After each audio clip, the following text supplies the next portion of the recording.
नमस्कार. संस्कृत टीचर या चॅनलमध्ये तुम्हा सगळ्यांचं पुन्हा एकदा खूप खूप स्वागत. माझं नाव आहे सोनाली जाधव शिंदे. संस्कृत टीचर हा चॅनल खास करून संस्कृत शिकणाऱ्या विद्यार्थ्यांसाठी आणि त्यांच्या पालकांसाठी बनवला आहे, जेणेकरून त्यांना संस्कृत भाषा शिकणं सहज आणि सोपं होईल. आज आपण पाहणार आहोत इयत्ता 10वी, बोर्ड आहे SSC आणि सब्जेक्ट आहे हाफ संस्कृत म्हणजे संयुक्त संस्कृत. ज्यांचा आहे त्यांच्यासाठी हा व्हिडिओ आहे. हा जो व्हिडिओ आहे तो आपण स्पेशली एक्झाम प्रिपरेशनच्या दृष्टिकोनातून घेतलेला आहे. लास्ट व्हिडिओ जो माझा होता तो असा होता की 10वी हाफ संस्कृत ज्यांचा आहे म्हणजे संयुक्त संस्कृत ज्यांचा आहे, 40 मार्कांचा ज्यांचा बोर्डाचा पेपर आहे, त्यांनी त्या पेपरचा अभ्यास कसा करावा याबद्दलचा डिटेल व्हिडिओ मी आधीच पोस्ट केलेला आहे. आणि त्याच व्हिडिओच्या रिलेटेड हा व्हिडिओ आहे. त्याच्यामध्ये मी सांगितलेलं की तुम्हाला 2 पॅरेग्राफ येणार आहेत, 4-4 मार्कांचे चॅप्टर्सचे, आणि ते पॅरेग्राफ तुम्हाला सोडवायचे. तर प्रत्येक पॅरेग्राफमध्ये एका वाक्यात असा एक प्रश्न येणार आहे, म्हणजेच प्रत्येकी 1+1 म्हणजे 2 प्रश्न तुमचे एका वाक्यातले असणार आहेत. तर या व्हिडिओमध्ये तुम्हाला मी ते सगळे एका वाक्यात घेणार आहे, जेणेकरून तुमचं एका वाक्यामध्ये कुठेच मार्क जाणार नाही. गद्यांश म्हणजे पॅरेग्राफ सोडवताना आपल्याला एका वाक्यात येणार आहे, तर त्याचा अभ्यास आपण करणार आहोत. आता तुम्हाला धडे किती आहेत? तर सगळ्यात पहिला धडा तुमचा आद्यकृशः क पृथुवैन्य आहे, दुसरा व्यसनी मित्र परीक्षा आहे, तिसरा स एव परमाणू आहे आणि चौथा आदि शंकराचार्यांवर आहे. बरोबर. तर हे 4च धडे तुम्हाला परीक्षेला येणार आहेत. हे धडे जर तुम्हाला समजून घ्यायचे असतील अर्थासकट, तर याचे डिटेल व्हिडिओज बनवलेले आहेत. तुम्ही प्लेलिस्ट ओपन करा आणि प्लेलिस्टमध्ये तुम्हाला हे सगळे चॅप्टर्स एक्सप्लेन केलेले आहेत. जर तुमच्या शाळेतल्या शिक्षकांनी शिकवलेले चॅप्टर तुम्हाला कळत नसतील, तर तुम्ही यूट्यूबवर जाऊन सुद्धा माझ्या व्हिडिओज पाहून हे चॅप्टर शिकू शकता. किंवा तुमच्याकडे गाईड असतील कोणत्याही ब्रँडचे, कोणत्याही प्रकाशनाचे, तर त्यांच्यामध्ये सुद्धा मराठीमध्ये किंवा इंग्लिशमध्ये तुम्हाला अर्थ दिलेला असतो, तो सुद्धा तुम्ही वाचून धडे समजून घेऊ शकता. ओके. तर आपण आज फक्त एक वाक्येनं उत्तरत, एका वाक्यात उत्तरे द्या, हे आपण हा प्रश्न आपण बघणार आहोत. तर पहिला जो धडा आहे तो कुठला धडा आहे तुमचा? आद्यकृशक पृथुवैन्य. पृथुवैन्य या राजाबद्दल ही गोष्ट आहे आणि हा धडा आहे. तर त्यातला पहिला प्रश्न आहे, चारणाः किमर्थम उत्सुकाः. तर समजून घ्या, चारणाः म्हणजे कोण? चारणाः म्हणजे संगीतकार, गायक. ओके, गाणारे. तर त्यांना चारणाः असं म्हटलं जातं. म्हणजे एक असेल तर चारणः, इथे भरपूर आहेत गाणारी लोक, म्हणजे अनेक गायक आहेत, म्हणून इथे बहुवचन झालेलं आहे चारणाः. तुमच्या चॅप्टरमध्ये एक स्तुती गायकाः असा पण एक शब्द आलेला आहे. तर 2 समानार्थी शब्द आहेत गाणाऱ्यासाठी. एक आहे स्तुती गायकाः आणि त्यालाच समानार्थी शब्द आहे चारणाः. कळलं? म्हणजे गायकला समानार्थी शब्द आहे चारण, फक्त इथे बहुवचन झालंय. बहुवचन गायकचं काय होतं? गायकाः. तसं चारणचं काय झालेलं आहे? चारणाः. तर इथे प्रश्न असा विचारला आहे, चारणाः किमर्थम उत्सुकाः. चारणा किमर्थम, किमर्थम म्हणजे कशासाठी, उत्सुकाः उत्सुक आहेत, हॅपी कशासाठी आहेत, एक्साइटेड कशासाठी आहेत, असा प्रश्न विचारलेला आहे. प्रश्नांचं उत्तर शोधण्यासाठी तुम्हाला तो धडा कळला पाहिजे. धड्यातलं प्रत्येक वाक्य तुम्हाला वाचल्यावर त्याचा अर्थ समजला पाहिजे. कारण ही उत्तरं आपल्याला पाठांतर करून जायची नाहीत परीक्षेला. ही उत्तरं दिलेल्या पॅरेग्राफमधून आपल्याला शोधून लिहायची आहेत. ओके. त्यामुळे मी तुम्हाला सगळ्यांना सांगते, तुमचे हे 4 धडे जे आहेत ते नीट तुम्ही अभ्यासा, वाचा. प्रत्येक वाक्याचा तुम्हाला मराठीत अर्थ कळतोय का हे चेक करा. तर चारणा का उत्सुक होते असा पहिला प्रश्न आहे. तर त्याचं उत्तर असं आहे, चारणाः पृथुवैन्यस्य स्तुतिं गातुम उत्सुकाः आसन. चारणा जे होते, गायक जे होते, ते पृथुवैन्य म्हणजे आपल्या राजाची स्तुती गाण्यासाठी उत्सुक होते. ओके. आता गातुम उत्सुक हा जो शब्द आहे तो आपल्या पुस्तकामध्ये संधीमध्ये दिलेला आहे. मग तुम्ही म्हणाल मी तसंच्या तसं लिहिलं तर चालतो का? तर चालतो, काहीही प्रॉब्लेम होणार नाही. तर तुमचं उत्तर काय येते? चारणा शब्द जसाच्या तसा आहे कॉपी, उत्सुकाः तसाच्या तसा आहे. आसन नाही लिहिलं तरी चालणार आहे, काही प्रॉब्लेम नाहीये. फुल स्टॉप इथे आला तरी चालतोय. आणि इथे पृथुवैन्यस्य हे तुमच्या पुस्तकातच आहे आणि स्तुतिम गातुम उत्सुकाः हा तुमचा एक असा संधी आहे. तर तुम्ही ती संधी जशी जशी लिहिली तरी पण चालणार आहे. तर उत्तर काय झालं की सगळे गायक पृथ्वीराजाची स्तुती गाण्यासाठी, स्तुती म्हणजे प्रेज करण्यासाठी उत्सुक होते, एक्साइटेड होते. नंतर दुसरा प्रश्न आहे, वसुंधरायाः उदरे किं वर्तते. आता वसुंधरा कोण? तुम्ही म्हणाल मिस वसुंधरा, वसुंधरा हे भूमीचं समानार्थी नाव आहे. जे भूमी देवी बाहेर येते बरोबर, जेव्हा पृथ्वीने बाण लावतो आणि सोडत असतो त्याच वेळेला भूमी म्हणजे पृथ्वी जे आहे ते एक स्त्री रूप घेऊन येते. तर भूमीचंच इथे समानार्थी शब्द आहे वसुंधरा. ओके, नाही तर तुम्हाला वाटेल वसुंधरा नावाची कोणतरी अजून एक कॅरेक्टर आहे की काय स्टोरीमध्ये, एखाद्या बाईचं नाव वसुंधरा आहे का, तर नाही. पृथ्वीचंच नाव भूमी, भूमीचंच नाव वसुंधरा असे समानार्थी शब्द आहेत.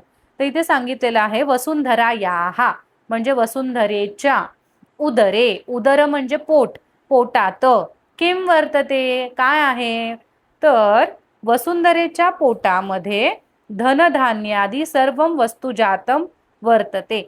हा असाचा असा शब्द तुम्हाला तुमच्या टेक्स्टमध्ये आहे, तर तुम्हाला फक्त बघून हे कॉपी करायचं आहे. या व्हिडिओ मी का बनवते का, तर मुलांना प्रॉब्लेम होतो की मुलांना प्रश्नाचा अर्थच कळत नाही. मग त्यांचं असं होतं, मिस आम्हाला प्रश्नाचा अर्थच कळत नाही, प्रश्नच कळत नाही, मग आम्ही उत्तर कसं शोधायचं. म्हणून हा मी व्हिडिओ बनवते, जेणेकरून तुम्हाला प्रश्न पण समजेल आणि उत्तर पण समजेल आणि ते कसं शोधायचं ते पण कळेल. सो वसुंधरेच्या पोटामध्ये सगळी धन धान्य, सगळ्या वस्तू, सगळ्या जातीच्या वस्तू तिच्या पोटामध्ये, गर्भामध्ये आहेत. सो तुमचं उत्तर काय आहे, किमच्या जागी तुमचं उत्तर येणार धनधान्यादी सर्वम वस्तू जातम. ओके, नेक्स्ट, राजा कदा स्तुतिपात्र भवती. आता याचं उत्तर बघा किती मोठं आहे. प्रश्न आहे, राजा कदा म्हणजे केव्हा, स्तुतिपात्र म्हणजे एखादा राजा स्तुतीस पात्र केव्हा होतो, म्हणजे एखाद्या राजाची प्रेज, स्तुती ही केव्हा केली जाते. तर त्याचं बट ऑब्वियसली उत्तर काय येतो, यदा जेव्हा राज्ञः सद्गुणा, जेव्हा राजाचे सद्गुण म्हणजे राजाच्या कुठल्या तरी चांगल्या क्वालिटीज प्रकटी भवंती म्हणजे लोकांच्या समोर जेव्हा प्रकट होतात. म्हणजे राजा जर चांगला आहे हे कसं कळेल, तर त्याच्या चांगल्या क्वालिटीज जेव्हा लोकांच्या समोर प्रकटित होतील आणि तो राजा प्रजाजनाच्या सुखीनः भवंती, प्रजेला जर सुखी ठेवत असेल तरच त्या राजाची काय होईल, स्तुती होईल, तेव्हाच तो राजा स्तुतीस पात्र होईल. तर असं हे एवढं मोठं उत्तर आहे.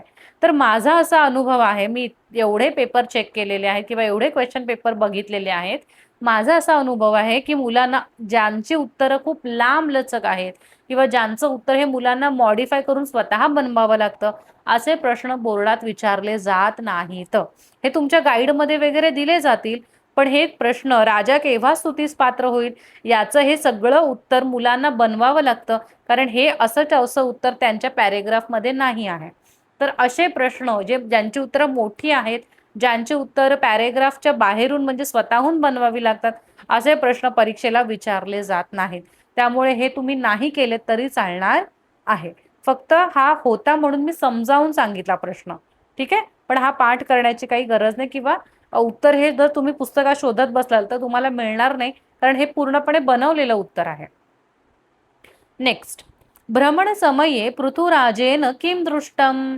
भ्रमण समये म्हणजे फिरताना पृथुराजाने, तुम्ही म्हणाल मी इथे वरती तर पृथुवैन्य होतं, आता पृथुराज का, कारण पृथुराजाचीच ही समानार्थी नावं आहेत.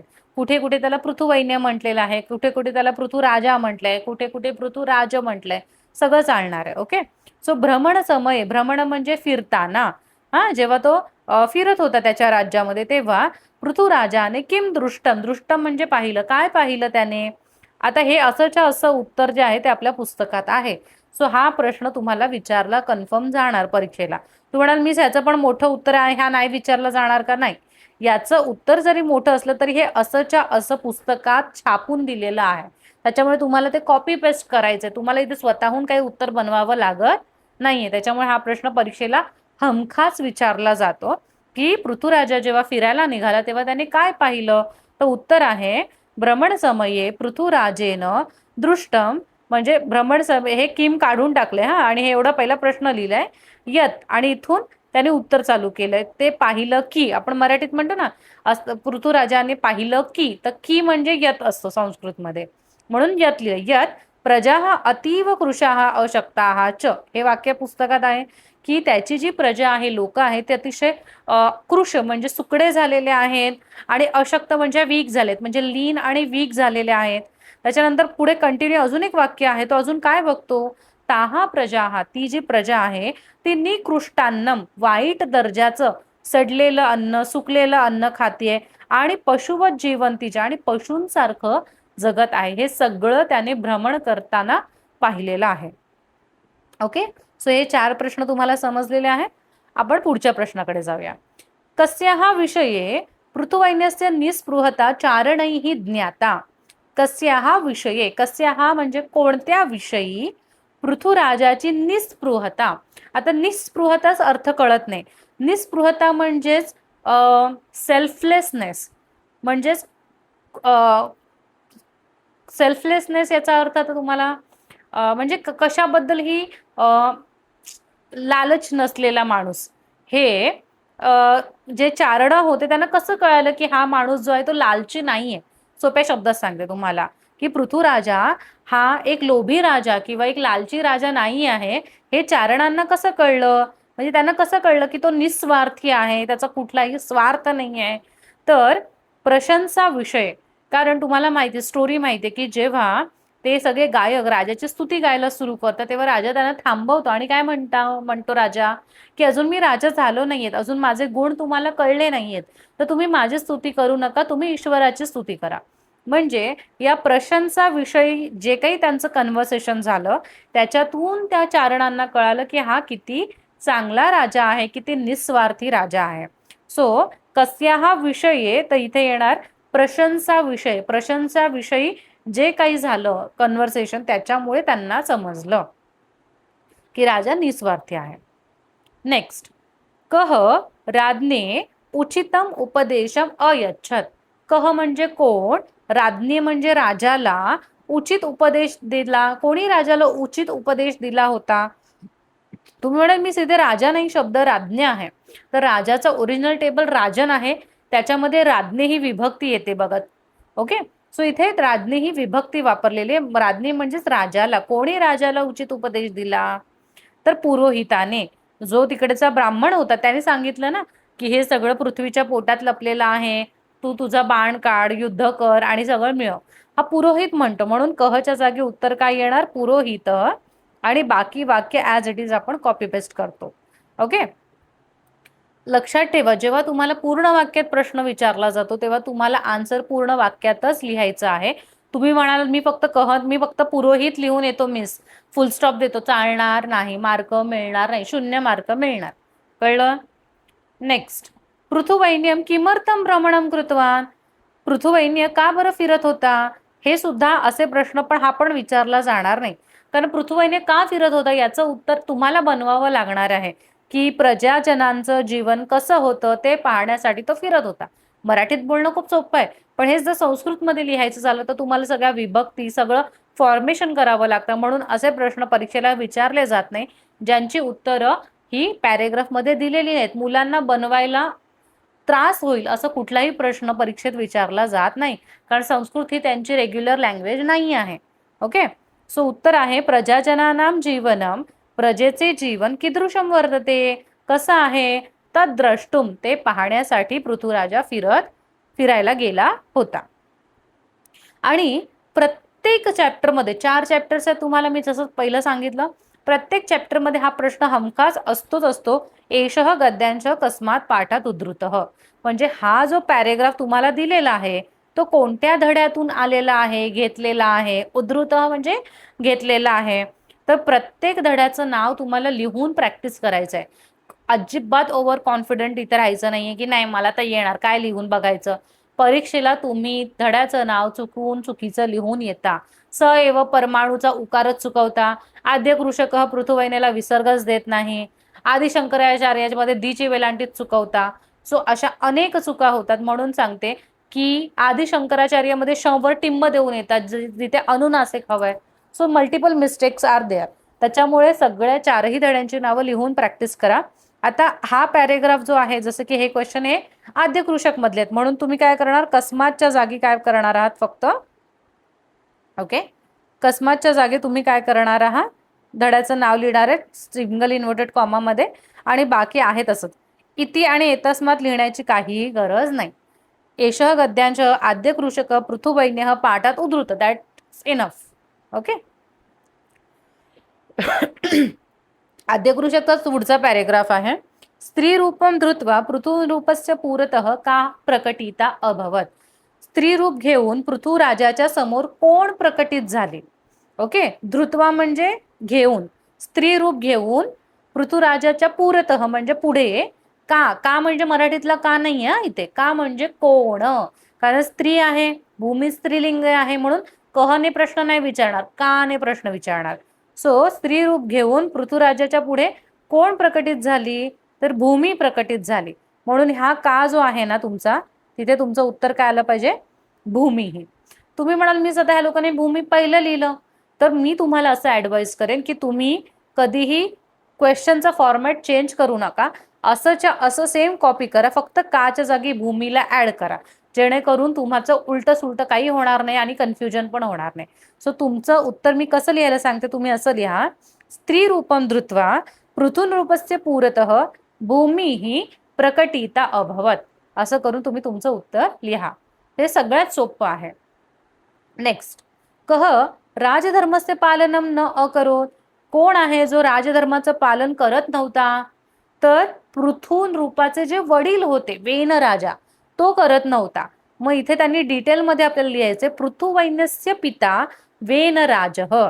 तुम्ही म्हणाल मिस फक्त वेनराजः लिहिलं तर चालणार नाही का, चालेल, तसंही चालेल. वेनराजः राजधर्मचे पालनम न करोत असं लिहिलं तरीही चालणार आहे. किंवा तुम्हाला व्यवस्थित लिहायचं की बाबा पृथुराजाचे वडील वेनराज, म्हणजे अजून डिटेल इन्फॉर्मेशन देतोय आपण, असं लिहिलं तरी चालेल. तुम्ही म्हणाल मी फक्त वेनराजा लिहिलं तर काय अर्धा मिळणार का, नाही. तुम्ही वेनराजा लिहिलं तरी तुम्हाला 1 मार्क मिळणार आणि तुम्ही डिटेलमध्ये लिहिलं तरी पण तुम्हाला 1 मार्कच मिळणार आहे. तिसरा प्रश्न, भूमी ही केन उपायेन प्रसन्न भवती. भूमी जी आहे ती कोणत्या उपायाने खूप प्रसन्न झाली, हॅपी झाली, तर केनच्या जागी उत्तर आलं कृषी कार्येनं. पृथुवैन्याने शेतीचं काम केलं त्याच्यामुळे ते खुश झाली की नाही. सो केनच्या जागी कृषी कार्येनं, कृषी कार्याने ती प्रसन्न झाली. चौथं, चोर लुंठक भयम कदा वर्तते. चोर आणि लुटारू, लुंठकाचा अर्थ होतो लुटारू, चोर लुटारूंचं भय कदा, कदा म्हणजे केव्हा येतं लोकांना, जेव्हा राजा बरोबर नसतो तेव्हा. बरोबर. मग यदा राजा राजधर्मस्य पालनम न करोती, जेव्हा राजा राजधर्माचं पालन करत नाही म्हणजे प्रजेला प्रोटेक्ट करत नाही, तेव्हाच त्यांना चोर लुटारूंची भीती असते. ठीक आहे. हे पण थोडंसं उत्तर बनवलेलं आहे, तर कदाचित हे उत्तर प्रश्न परीक्षेला नाही विचारलं जात, पण हे बोलायला सोपं पण आहे. यदा राजा राजधर्मस्य पालनम न करोती, म्हणजे जर इथे कदाने प्रश्न विचारलाय तर यदा आणि तदाचा वापर करून तुम्हाला उत्तर लिहायचं आहे. ठीक आहे. हे असंच्या असं उत्तर तुम्हाला तुमच्या पॅरेग्राफमध्ये दिसणार नाही, हे थोडंसं बनवलेलं उत्तर आहे, त्याच्यामुळे हे कदाचितच विचारू शकतील. ओके. नेक्स्ट, पृथुवैन्यः कृषी कार्यार्थम जल व्यवस्थापनम कथम अकरोत. हा परीक्षेला सर्रास प्रश्न विचारला जातो की पृथुराजाने शेती करण्यासाठी पाण्याचं व्यवस्थापन कसं केलं. तर हे पण जसंच्या तसं कॉपी पेस्ट करायचं, टेक्स्टमध्ये व्यवस्थित दिलेलं आहे पॅरेग्राफमध्ये. पृथुवैन्यः नदीना मार्गम अवरुद्ध. आता त्यांनी 2 प्रकारे पाण्याचं व्यवस्थापन केलंय. एक तर नदीचे मार्ग त्यांनी अवरुद्ध म्हणजे स्टॉप केलेले आहेत, म्हणजेच डॅम बांधलेला आहे त्याच्यावर. आणि अजूनही त्यांनी केलेलं आहे की वृष्टी जलसंचय म्हणजे रेन वॉटर हार्वेस्टिंग सुद्धा त्यांनी केलेलं आहे. आणि या दोन्ही वेजने त्यांनी कृषी कार्यासाठी पाण्याचं व्यवस्थापन केलंय. भरपूर वेळा मुलं काय करतात, एकच लिहितात वृष्टी जलसंचय किंवा नदीना मार्ग अवरुद्ध, तर दोन्ही वाक्य तुम्हाला लिहायची आहेत की त्यांनी दोन्ही पद्धतीने पाण्याचं व्यवस्थापन म्हणजे वॉटर मॅनेजमेंट केलेलं आहे. नेक्स्ट, पृथुवैन्यस्य प्रजाजना हा केन कारणेन संतुष्टाः अभवन्. पृथुराजाची लोक जी होती प्रजा, ती का संतुष्ट म्हणजे हॅपी सॅटिस्फाईड का होती, ती कोणत्या कारणाने होती, तर धान्य लाभेनं. त्यांना शेतीमधून खूप धान्य मिळालं आणि धान्य लाभेनं म्हणजे केन कारणेनच्या जागी तुमचं धान्य लाभेनं हे उत्तर येणार, बाकी as it is.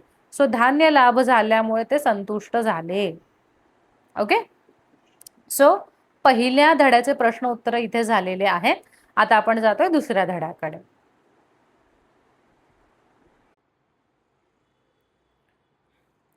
Second chapter, व्यसने मित्र परीक्षा, आणि त्याच्यातले आपण एका वाक्यात पाहणार आहोत. पहिला प्रश्न आहे अरण्ये, इथे चुकून न नळातला झालेला आहे, तो बाणातला आहे.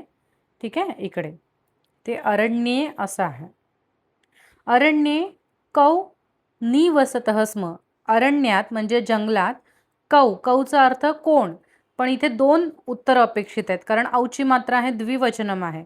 सो अरण्यात कोण दोघे जण निवसतः म्हणजे राहत होते, निवास करत होते असं इथे अर्थ आहे. तर तुम्हाला माहिती आहे अरण्यामध्ये सगळ्यात आधी कोण राहत होतं, मृग आणि काक. मग प्रश्न तुम्हाला कौने विचारलेला आहे द्विवचनात, तर उत्तर पण तुम्ही द्विवचनात समास करून लिहू शकता, मृग काकौ. तुम्ही म्हणाल मिस आम्ही असं लिहिलं तर चालणार नाही का, मृगः काकः च असं लिहिलं तर चालणार नाही का, असं लिहिलं तरीही चालणार आहे. ठीक आहे, तुम्ही मृग काकौ असं समास केला तरी चालेल किंवा हे असं लिहिलं तरी चालणार आहे. दुसरं, काकः किम उपादिशत. कावळा काय उपदेश देतो. हा, तर काय उपदेश देतो, अकस्मात आगंतुना सह मित्रता न युक्तम इति काकः उपदिशत. अकस्मात आगंतुना हा शब्द जसे तसा आहे तुमच्या टेक्स्टमध्ये. अचानक आलेल्याशी, असं अकस्मातचा अर्थ अचानक. आगंतुना संधी आहे इथे. आगंतुना म्हणजे आलेल्या सोबत, मित्रता न युक्त अचानक आयुष्यात आलेल्या सोबत मैत्री करणं योग्य नाही असा उपदेश कावळा कोणाला देतो, मृगाला म्हणजे हरणाला देतो. तर हे असंच्या असं तुम्हाला सापडणार आहे. यांनी काय केलंय, पहिलं तो उपदेश लिहिलेला आहे, मग इति लिहिलेला आहे, इति म्हणजे असा, आणि काकः उपादिशत हे दोन शब्द असेच्या असे लिहिलेले आहेत. तिसरा, शृगालस्य कः स्वार्थ हेतुः. शृगाल म्हणजे जो कोल्हा आहे त्याचा स्वार्थ हेतू काय होता, तर मृगाचं मांस खाण्याची त्याला इच्छा होती, तो त्याचा स्वार्थ हेतू होता, बरोबर की नाही. शृगालः मृगमांसम भक्षयितुम. तुमंत वापरायचं आपल्याला इथे. तुमंत म्हणजे खाण्यासाठी त्याची इच्छा होती. सो शृगालाला म्हणजे कोल्ह्याला मृगमांस हरणाचं मांस खाण्याची काय होती, इच्छा होती. एषः तस्य स्वार्थ हेतू, आणि हा त्याचा सेल्फिशनेस होता किंवा सेल्फिश हा त्याचा हेतू होता अशा प्रकारे. ठीक आहे, तर हे उत्तर तुम्हाला बनवावं लागेल, हे असंच्या असं आपल्याला सापडत नाही टेक्स्टमध्ये. शृगालः मृगमांसम भक्षयितुम, मृगमांसम भक्षयितुम ऐच्छत. नंतर हा प्रश्न परीक्षेत येतो, कति पात्राणी अस्मिन गद्यांचे. पात्राणी म्हणजे कॅरेक्टर्स. किती कॅरेक्टर्स या पॅरेग्राफमध्ये आहेत, तर 3 कॅरेक्टर आहेत, मृग, काक आणि शृगाल. आता इथे ना काही जण म्हणतात मिस क्षेत्रपती पण आहे या चॅप्टरमध्ये, शेवटी शेताचा मालक येतो काठी घेऊन. तर ते लास्ट पॅरेग्राफमध्ये त्यांनी तुम्हाला काय विचारले, त्यांनी की या गद्यांच्या मध्ये किती कॅरेक्टर आहेत, तर या गद्यांच्या 3च कॅरेक्टर आहेत. नंतर पुढे, मृगः प्रत्यहम क्षेत्रम गत्वा किम अकरोत. मृगः म्हणजे हरिण, प्रत्यहन म्हणजे प्रत्येक दिवशी. प्रत्यहनचा अर्थ काय होतो इथे, हम असं नाही, हन असा अर्थ आहे. प्रति प्लस अहन, अहन म्हणजे डे. तर मृग प्रत्येक दिवशी, प्रत्यहन म्हणजे प्रत्येक दिवशी, क्षेत्र म्हणजे शेतात जाऊन काय करायचा हरिण, शेतात जाऊन धान्य खायचा. मग इथे किमच्या इथे उत्तर काय येणार, सस्य भक्षणम अकरोत. सस्य याचा अर्थ होतो धान्य, भक्षणम म्हणजे खाणे, तर किमच्या इथे तुम्ही सस्य भक्षणम लिहिणार. नेक्स्ट, शूद्रबुद्धी. आता तुम्ही म्हणाल मी शूद्रबुद्धी कोण, तर शूद्रबुद्धी हे शृगालाचं त्या कोल्ह्याचं नाव आहे. सो शूद्रबुद्धी कुत्र निभृतम स्थितः. हा परीक्षेला प्रश्न येतो मोस्ट ऑफ द टाइम. शूद्रबुद्धी म्हणजे शृगाल, कुत्र म्हणजे कुठे, निभृतम स्थितः लपून बसला होता. निभृतम म्हणजे लपून, कुठे लपून बसला होता, तर समीपमेव वृक्षस्य पृष्ठतः जवळ असलेल्या झाडाच्या मागे. समीपमेव संधी, समीपच असलेल्या, वृक्षस्य झाडाच्या, पृष्ठतः म्हणजे मागे, लपून बसला होता. नेक्स्ट, शृगालः केन हतः. शृगाल जो कोल्हा आहे त्याला कशाने मारलं शेतकऱ्याने, तर केन शिपतेन लगुडेन. कोणी मारलं हे नाही लिहिलं तरी चालणार आहे, लिहिलं तर अजून छान वाटतं उत्तर. हां, शृगालाला क्षेत्रपतीना म्हणजे क्षेत्रपतीने तृतीय विभक्ती वापरायची. कवीची तृतीय कवीना, पती बिकम पतीना. सो क्षेत्रपतीना शेतकऱ्याने फेकलेल्या शिपतेनं, हां शिपतेनं ह्या जोडून पाहिजे. हां, शिपतेनं लगुडेनं काठीने तो मेला. हे दोन शब्द तुम्हाला जसेच्या हे सापडणार आहे टेक्स्टमध्ये. ओके, शृगाल शेतकऱ्याने फेकलेल्या काठीने मेला. नेक्स्ट, कस्य भाषितम अस्माभिः सदैव श्रोतव्यम. कस्य म्हणजे कोणाचं, भाषितम म्हणजे बोललेलं, कोणाचं बोललेलं, अस्माभिः म्हणजे आपण सगळ्यांनी, सदैव श्रोतव्यम सदैव म्हणजे नेहमी, श्रोतव्यम म्हणजे ऐकलं पाहिजे. कोणाचं बोललेलं आपण नेहमी ऐकलं पाहिजे. तर अस्माभिः सदैव सुहृदां हितकामानां. सुहृद म्हणजे चांगल्या मित्रांनी जे आपल्याला चांगल्या गोष्टी सांगितल्यात. सुहृद म्हणजे मित्र. तर मित्रांनी ज्या चांगले आपल्याला सल्ले दिलेले आहेत ते नेहमी ऐकावेत. ओके, सो अशा प्रकारे दुसरा धडा इथे आपला कंप्लीट होतो. ठीक आहे.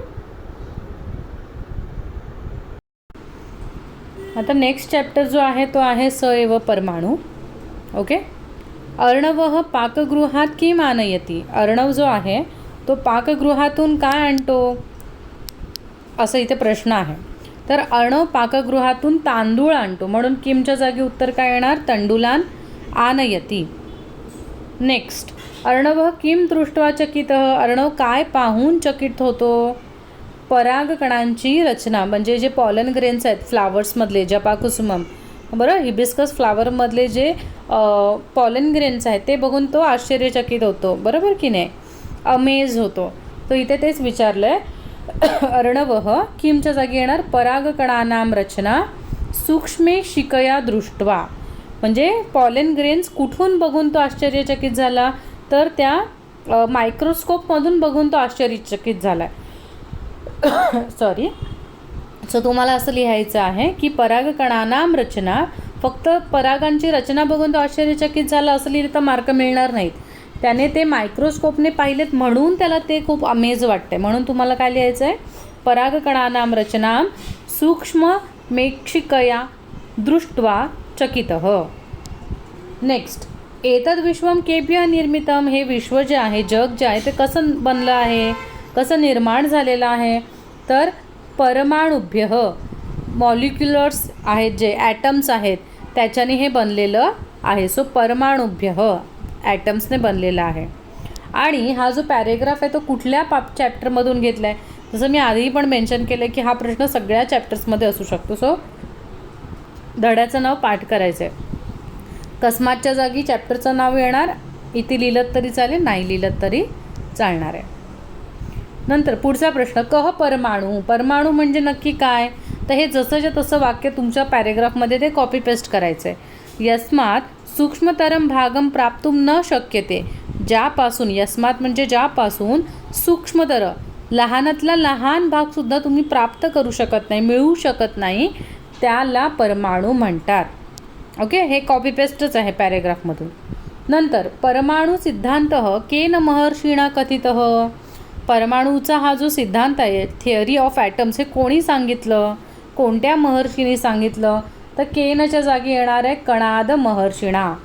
महर्षिणा शब्द तसाच्या तसं लिहायचा, हे जॉईंट करायचं आहे. कणाद महर्षींनी हे सांगितलेलं आहे. नंतर महर्षे कणादस्य मतानुसारम परमाणोः व्याख्या का. महर्षी जे कणाद आहे त्यांच्या मतानुसार परमाणूची व्याख्या कोणती, तर तुम्हाला जो तो श्लोक आहे तो जसाच्या तसा तुम्हाला पॅरेग्राफमध्ये देणार परीक्षेमध्ये, तो बघून व्यवस्थित कॉपी पेस्ट करायचा आहे. काही जणांचा इथे मला प्रश्न असतो, मीच तो जो श्लोक आहे तो पाठ करायचा का, सैव परमाणूच्या चॅप्टरमधला, तर पाठ करायचा नाही आहे. तुम्हाला पॅरेग्राफ देणार, तुम्हाला फक्त बघून तो लिहायचा आहे. ठीक आहे. सो आपल्याला पूर्ण तो श्लोक लिहायचा आणि मग लिहायचं इति व्याख्या, ही व्याख्या कणाद महर्षींनी केली. नेक्स्ट, महर्षीणा कणादेन परमाणुविषयी किं प्रतिपादितं. महर्षी कणादांनी परमाणुविषयी काय प्रतिपादन केलं, म्हणजे काय सांगितलं, काय सिद्ध केलं. त्यांनी हे सिद्ध केलं की परमाणु द्रव्यस्य मूल कारणम. परमाणु म्हणजे ॲटमच काय आहे, प्रत्येक एलिमेंटचा मेन थिंग आहे ज्याच्यामुळे सगळ्या गोष्टी बनलेल्या आहेत. सो हे पण जसंच्या तसं तुमच्या टेक्स्टमध्ये आहे. परमाणु द्रव्यस्य मूल कारणम इति लिहायचं. इति म्हणजे असं महर्षी कणादांनी सांगितलं. ओके. नेक्स्ट, शेवटचा चॅप्टर आहे आदिशंकराचार्य. त्याचे क्वेश्चन आन्सर आहेत. पहिला प्रश्न, आदिशंकराचार्यस्य जन्मग्रामः कालडी कुत्र वर्तते. कुत्र वर्तते असा प्रश्न आहे. चुकून इथे टायपिंग मिस्टेक झालेली आहे. तर आदिशंकराचार्यांचा जन्म जो आहे तो कालडी या गावात केरळ राज्यात झालेला आहे. नेक्स्ट, शंकराचं उपनयन विधी जो आहे, थ्रेड सेरेमनी, तो कधी झालेला आहे, तर कदाच्या जागी येणार पंचमे वर्षे, 5व्या वर्षी झालेलं आहे. हे सगळं तुम्हाला पॅरेग्राफमध्ये शोधायचं आणि लिहायचं आहे, पाठ करून जायचं नाही आहे. नेक्स्ट, गुरुम उपागम्य असं इथे आहे शब्द ॲक्च्युली. गुरुम उपागम्य शंकर किम अधितवान. अधितवानचा अर्थ मुलांना कळत नाही. अधितवान म्हणजे शिकणे. गुरुजवळ जाऊन शंकराचार्य काय शिकले, तर सगळं लिहायचं. वेदांगानी विविध शास्त्राणी च टाकायचं, कारण दोघांच्या मध्ये च म्हणजे अँडने जॉईंट करायचं. हे इत्यादी सगळे शंकर शिकलेले आहेत. नंतर, माता आर्यांबा शंकरस्य किम ऐच्छत. जी आई आहे त्यांची, जिचं नाव आर्यांबा आहे, त्या आईला शंकराकडून कशाची इच्छा होती, की त्याने विवाह करावा. बरोबर. मग इथे लिहायचं शंकरस्य विवाह कर्तुम लावायचा तुमंत लिहित. सो माता आर्यांबा शंकराचं विवाह करण्याची तिला इच्छा होती. 5वं, शंकर किमर्थम संन्यास ग्रहणार्थम मातुः अनुमती ऐच्छत. हे इकडून चुकलेलं आहे.